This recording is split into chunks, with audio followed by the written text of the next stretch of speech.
After being forced to donate my heart to my wife's first love, I died in the corridor of the private hospital she personally founded. Just before I died, my 6-year-old son pleaded with her 3 times while crying. The first time, my son took the woman's hand and said that I was spitting up blood. The woman sneered and said, "You finally learned something this time. You even know how to teach the child to lie." Then she ordered the bodyguard to drive my son out of the ward. The second time, my son grabbed the sleeve of her dress and said that I was in so much pain that I had started talking nonsense. The woman frowned and said, "It's just a heart transplant." The doctor said, "You won't die from it." The bodyguard stepped forward and pulled my son out of the ward again. The third time, my son lay on the ground and clung tightly to the hem of her pants, crying that I had fallen into a coma. The woman finally lost her temper. She grabbed my son by the neck and threw him out of the ward. "I told you, Oliver won't die.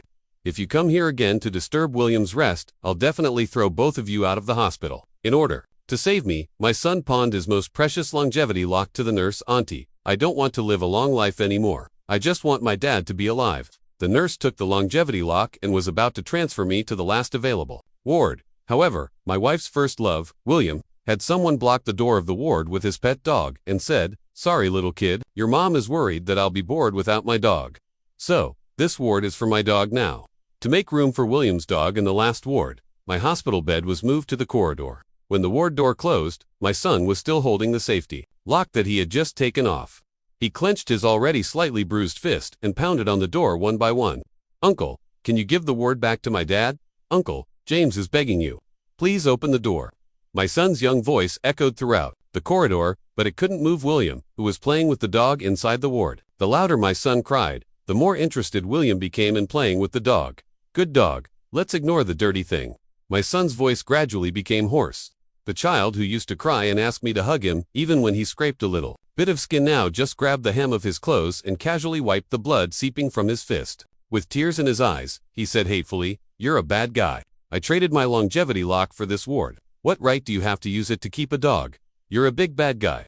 My son's voice was so hoarse that it was hard to hear clearly, and even his accusation was filled with heart-wrenching vulnerability. I lay on the hospital bed in the corridor, with tears mixing with blood streaming down my face. "I'm sorry, James. Dad couldn't protect you. I'm sorry. I'm sorry." The door of the ward still didn't open. My son walked back to my hospital bed in a daze, his eyes terribly swollen. "Dad, I'm sorry. James is useless. The bad guy took the ward away, Dad. I'm sorry." I could feel my life gradually slipping away. I knew that I was about to die, but I was afraid of scaring my James. Using my last bit of strength to force a smile, I said weakly, "James, Dad is a bit cold. Can you go and get me a blanket?" My son was stunned for 2 seconds. Then he immediately wiped away his tears and eagerly agreed. "Okay, James will go and get the blanket for Dad right away. Dad, you must wait for James to come back. You must wait for James." Watching his back as he ran further and further away, I gradually closed my eyes. "James, I'm sorry. Dad can't wait anymore." When I opened my eyes again, I had become a soul following my son. My son was very smart. He knew that it was too far to go home. So when he saw an open ward, he rushed in directly. There was also a young man lying on the hospital bed. His wife was carefully tucking him in, not missing a single corner. Next to them was a 5-year-old boy holding a cup of hot water and sweetly calling his dad. For some reason, my son suddenly felt like crying, but he couldn't cry. He still had to borrow a blanket for his dad. The young couple was also taken aback. The woman gently patted the dust off my son's body and said in a soft voice, "Little kid, is there anything wrong? Where's your dad?" My son nervously picked at his little hands and mustered up the courage to ask, "Auntie, my dad is sick. He's very cold now. Can you lend me a blanket? I can trade my longevity lock with you. Please help my dad." "Okay." The woman was stunned for a moment. Then she immediately took out an unopened blanket from the cabinet and handed it to my son. "Take it. I hope your dad will recover soon." Perhaps because he had suffered so many grievances that night, in the face of the stranger's kindness, my son suddenly didn't know what to say. He hugged the blanket tightly and kept bowing. "Thank you, Auntie. Thank you, Uncle. Thank you both." The woman waved her hand to stop him. "Don't thank me. We didn't buy this blanket either. It was given by Ava, the founder of this hospital. To celebrate her lover's successful operation, she specially gave a blanket to the family members of each ward. Look, there are even photos of her and her lover printed on it. If you really want to thank someone, you might as well wish Ava and her lover happiness, love, and a long and harmonious marriage." My son was stunned for a moment, and the image of Ava throwing him out of the ward flashed through his mind. Then the scene of Ava holding him in her arms and running around on the grass with a smile also flashed through his mind. Tears suddenly welled up and couldn't be stopped. I see, I will thank Aunt Ava properly. My heart seemed to hurt even more than when I was on the operating table. Looking at my son's gloomy eyes, I remembered the past. In fact, Ava used to love me and my son very much. After my son was born, she couldn't sleep all night just to choose a name for him. She would buy out all the toy stores in the city and give them to my son as a birthday present. When I had a cold and fever, she would hold my son and read him childish fairy tales. But all of this ended on the day William returned to the country. Using his heart disease as an excuse, he framed me and my son again and again. Pretending to be helpless and pitiful, he won Ava's sympathy. Then he tricked my son into putting a caterpillar on his bed. When his heart disease flared up, he deliberately let Ava catch him in the act. Since then, everything has changed. In the ward, the woman nodded in satisfaction and continued to ask, "By the way, where's your mom? Why isn't she with you?" My son lowered his head, and his tears fell on the sweet photo of Ava and William in the plastic bag. His voice was so low that it was almost inaudible. "My mom, she's dead." After saying goodbye to the kind aunt, my son ran back to the hospital building with the hard blanket in his arms. As soon as he reached the lobby, he bumped into William, who was holding a small dog. He frowned, and a look of disgust quickly flashed across his ruddy face. "Get out of the way, you little bastard. Do you know how expensive these clothes are? Even if you sell yourself, you can't afford to pay for it if you dirty it. You're just like your dad, a lowlife." With a dark face, William didn't care about the bruise on my son's forehead and kicked him hard. My son was kicked heavily to the ground by this unexpected kick, and the blanket in his arms also flew out. Ignoring the pain, he quickly reached out his hand to pull the blanket back, but William stepped on his hand. He ground his foot on my son's hand a few times and looked down at him condescendingly, his eyes vicious. "Little bastard, I'm warning you. If you dare to put on that pitiful act in front of Ava again, I will definitely have someone throw you and your dirty dad out. Do you hear me?" His eyes were fierce, as if he wished my son would disappear forever. I gritted my teeth, and anger and heartache surged up like the boundless sea, almost drowning me. I reached out my hand and desperately tried to pull William's foot away, shouting at him, "Let go of my child. If you have anything against me, come at me. Don't hurt my son." I shouted for a long time, but William couldn't hear a word. He watched with satisfaction as my son's face turned red from the pain, and he pressed down even harder with his foot. My son's arm began to twitch uncontrollably, but he refused to cry. He raised his head, and his red and swollen eyes stared fixedly at the well-dressed William. "My dad is not a low life. My dad is the best dad in the whole world. You're a big bad guy. I won't let you hurt my dad." After saying that, my son opened his mouth and bit William hard, hoping that this would make him pull his foot away. William, who was already angry, was completely enraged. He kicked my son's fragile stomach with his leather shoes. "Little bastard." I let out a roar and immediately rushed forward to protect my son in my arms. But my son passed through my body, hit the wall heavily, and spat out a mouthful of blood, but he still refused to cry out loud. Stubbornly, he stretched out his little hand and groped on the ground. Blanket. Dad needs the blanket."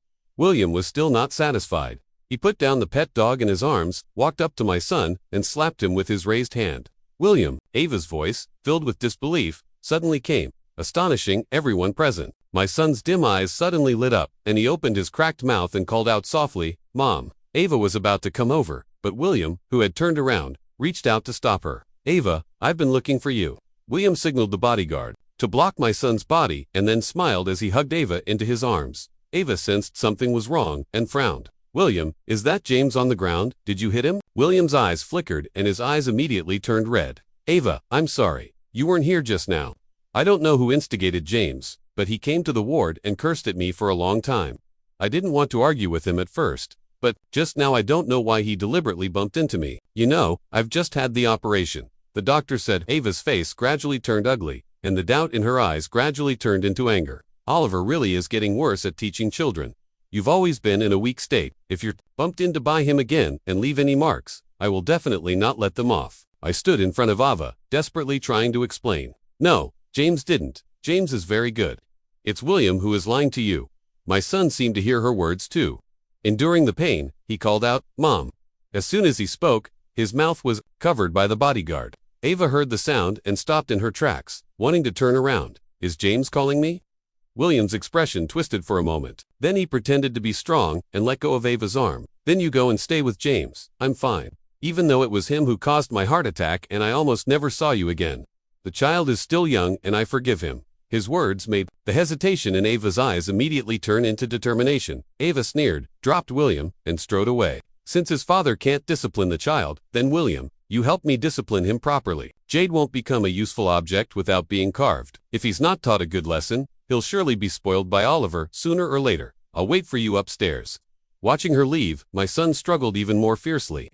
William walked up to my son and slapped him hard several more times. My son's face was completely swollen, and the corner of his mouth was split open with streaks of blood flowing down. No matter what, he refused to let go of the blanket in his arms. William still thought it wasn't enough. His long fingernails scratched hard across the corner of my son's eye. "You little bastard, just as lowly as your father." I tried to strangle the violent William like a madman, but it was useless. I then knelt on the ground, crying and begging desperately. I begged William to spare my child for the sake of him being just a child, but it was also useless. I hated why I died so early, and why I couldn't protect my child.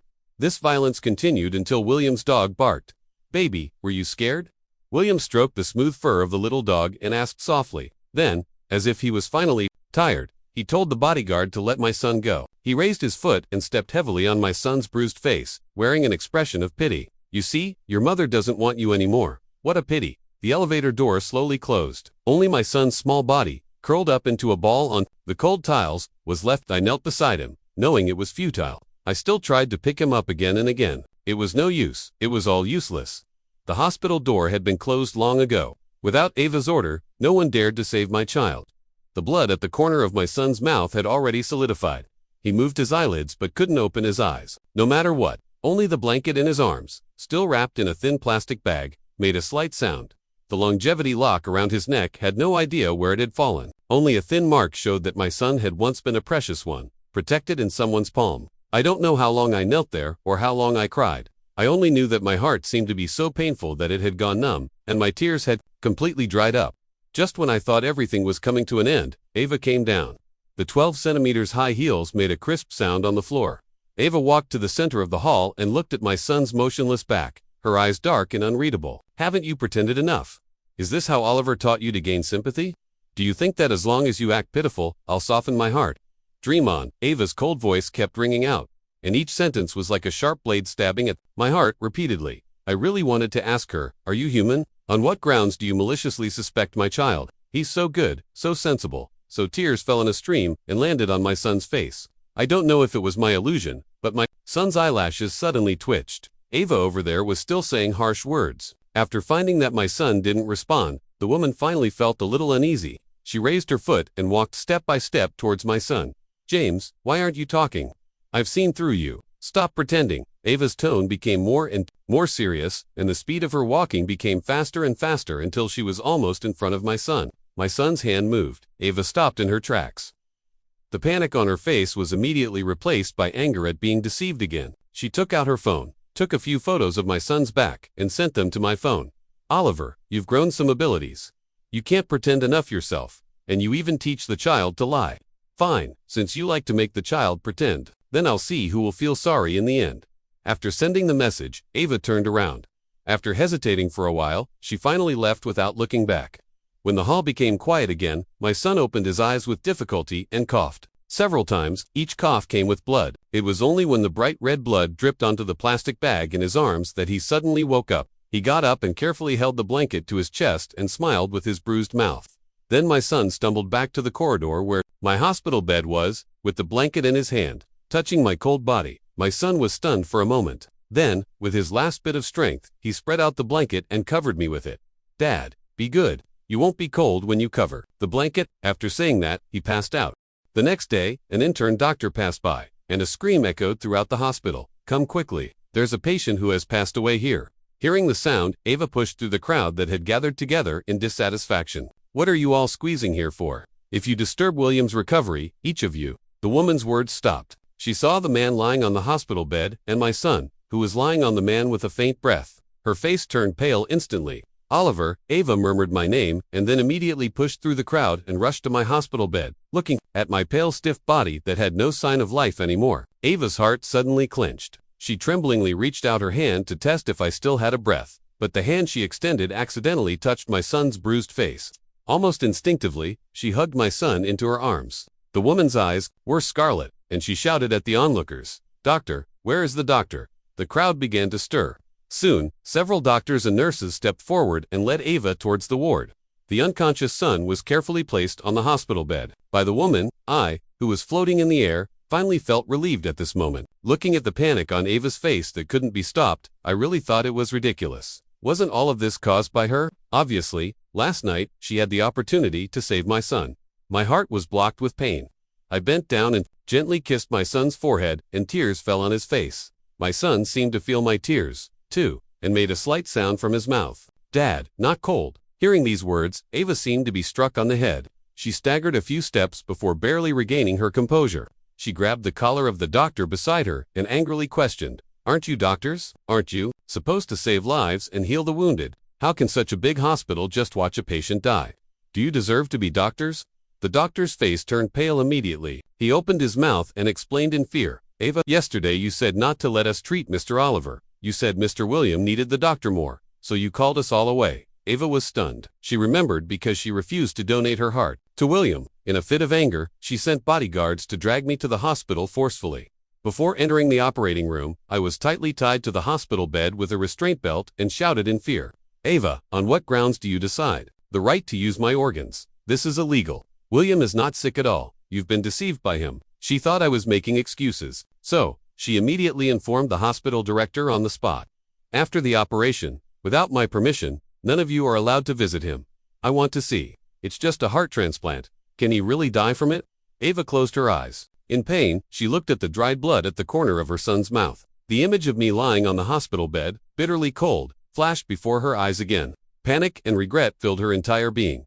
I didn't want him to die. I just wanted to give him a warning. I just wanted him to be obedient. Yes, I just wanted him to be obedient. I'm not wrong. I'm not wrong. Ava slumped weakly to the ground and covered her head in pain. What a great actress.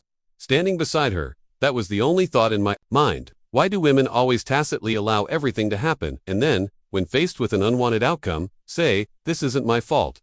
Was it my fault then? Was it my fault that I shouldn't have met her? Shouldn't have believed that she would bring me happiness? Shouldn't have had such a good and obedient child with her? Boundless regret almost completely overwhelmed me. I hated so much. The doctor's examination had also ended. Looking at the uneven scars on her son's face, he immediately had the boy sent to the intensive care unit, ICU. In front of the ICU, Ava, through the glass of the ICU, looked at the child inside, who was relying on a ventilator and various medical devices to sustain his life, her face full of weariness. My soul was also in the ICU, leaning against the head of my son's bed in a daze. The swelling on my son's face had subsided by half, and the blood at the corner of his mouth had been carefully wiped clean by the nurse. But this made the scars on his face even more noticeable, especially the slap marks on his face. It was obvious that someone had used a great deal of force. Ava stared blankly at her son, her hands already tightly clenched into fists. "William," he called tentatively, sounding a bit frightened. Early in the morning, he had received news from the hospital. It said that a man's body had been found in the corridor, and there was also a 6-year-old child beside him. At that time, William was changing his clothes. When he heard the news, he tore off the button in his hand on the spot. Having been by Ava's side for so many years, he knew her too well. This woman was so foolish. She always only cared about what she couldn't have. It used to be him. And now he started to panic. So when he learned that Ava was looking for him, William specifically put on sickly makeup for himself. He even covered his lips with layer after layer of foundation. He was satisfied only when it looked flawless. Sitting in the wheelchair that had been found temporarily, William suppressed the panic in his heart and called out softly, "Ava, did you want to see me for something?" Ava turned around. The anger in her eyes paused slightly when she saw William's pale face. But then, thinking of her unconscious son, her heart grew cold and hard again. "William, did you do the injuries on James?" She stared intently into William's eyes, and her voice became menacing. William was startled, but on the surface, he still put on an expression of shock and heartache.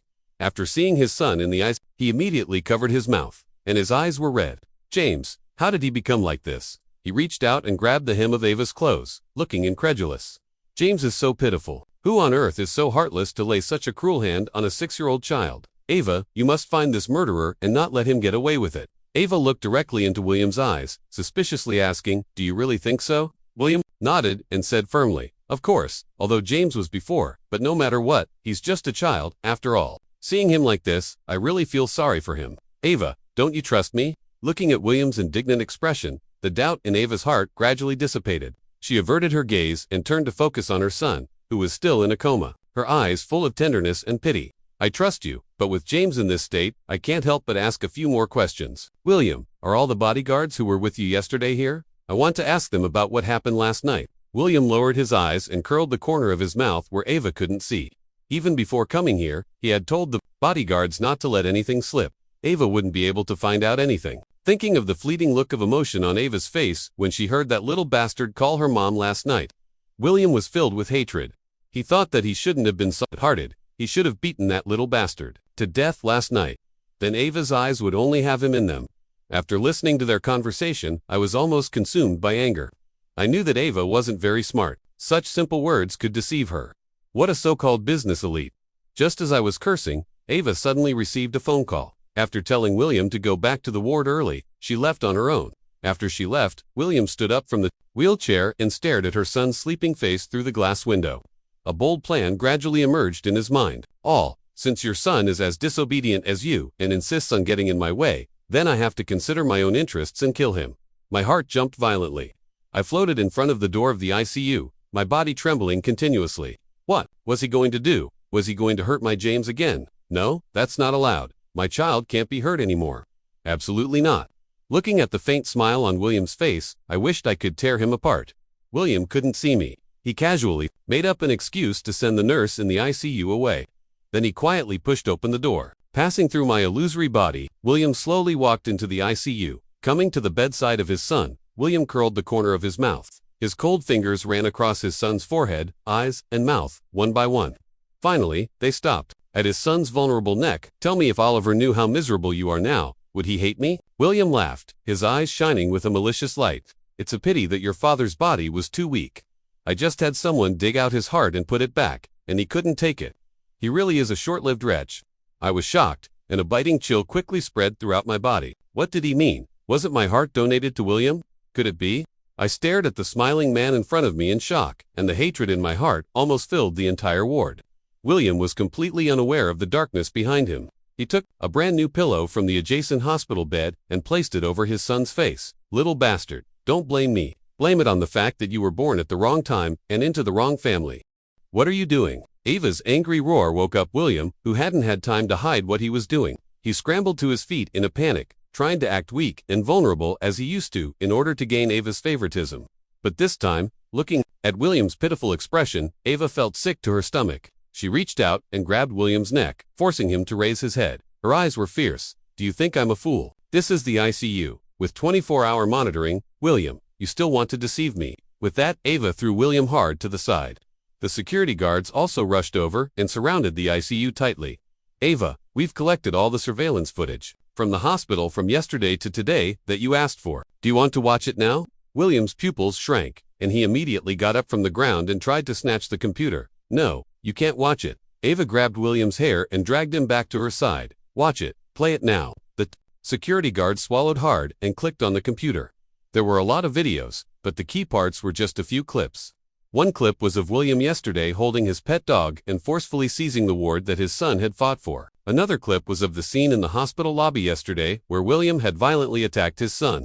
There was also a clip of him just now trying to suffocate his sleeping son with a pillow. William's face had turned as pale as it could be. He shook his head frantically and was still trying to make excuses. "Ava, I was just so in love with you that I was blinded by jealousy. Please forgive me. I'll never dare to do it again." Ava sneered and dragged William to the bedside of her son. "Forgive you? Sure. Then kneel down in front of my son first and beg him to forgive you." William looked at Ava in disbelief, but the increasingly intense pain on his scalp reminded him that he had to submit. "Okay, I'll kneel." William knelt down on his knees and kept kowtowing towards James. "James, Uncle was wrong. Please forgive Uncle. Uncle will never dare again." Each sound, each knock was made with real force. I watched this dramatic scene coldly, but I didn't feel any better in my heart. I knew that even if he cowed himself to death here, it couldn't erase the harm my child had suffered. At this moment, a doctor suddenly spoke up bravely. "Ava, I want to report something." The sudden words made everyone turn their heads subconsciously, especially William, who suddenly had a bad feeling in his heart. Ava squinted her eyes and said in a cold tone, "Speak." The doctor swallowed hard and said quickly, "I want to report that Henry, the director of our department, has taken bribes privately, colluded with patients to forge medical records, and..." The doctor glanced at the son on the bed, and a trace of pity flashed in his eyes. "And there was surgical fraud, killing people for money." Bang! William bumped into the hospital bed and trembled with fear. Ava also sensed something was wrong. Her voice became dry, and she closed her eyes, her words trembling. "That patient is, it's Oliver, Mr. Oliver. This morning, I went to ask Henry to sign something and accidentally knocked over the medical records on his desk. It was clearly written on it that William didn't have a heart disease at all and didn't need a heart transplant. Mr. Oliver was said to have his heart dug out alive and then put back. He was tortured to death." Ava's head seemed to explode. All the pictures of the happy life she had with me and our child as a family of 3 came flooding back. Holding on to the railing of the hospital bed, she said in a shrill voice, "William," facing the man's extremely terrified eyes. Ava snatched a scalpel from the side and stabbed it into his heart. "I want you to die." The scene immediately became chaotic. Screams and voices of obstruction rose one after another. Some gossiping people in the crowd even secretly took photos and videos, and the police soon arrived. The evidence was collected quickly. Both Ava and William were arrested and sent to prison for intentional injury. Ava's group suddenly became leaderless. In the end, it was Ava's father who rushed back from abroad that stabilized the situation. William didn't die. He was rescued by the doctor. But Ava's father felt sorry for his grandson and specially spent money to bail out Ava and William on the grounds that they were mentally ill. They were locked up in the most famous psychiatric hospital in Dinjiang City. Ava was originally fine, but I couldn't forgive her for the harm she had done to my son. After learning that I could manifest a physical body, I floated into her room every night to scare and harass her. I made her unable to sleep well, day and night, and live in fear. In the end, I really drove her crazy. When she was sober, she kept recalling the happiness of the past and regretted it for the rest of her life. When she was not sober, she only remembered to abuse a man named William. Seeing her like this, Ava's father also gave up on her and focused on cultivating his grandson. But at her request, William was locked in Ava's room and served as a tool for Ava to vent her anger. After my son woke up, I also quietly revealed myself and recognized him. In another way, I accompanied my son until he passed away. Before he died, my son asked me, "Dad, are you still cold?" I smiled and bent down to hold him in my arms. "No, I'm not cold. With you here, Dad will never be cold."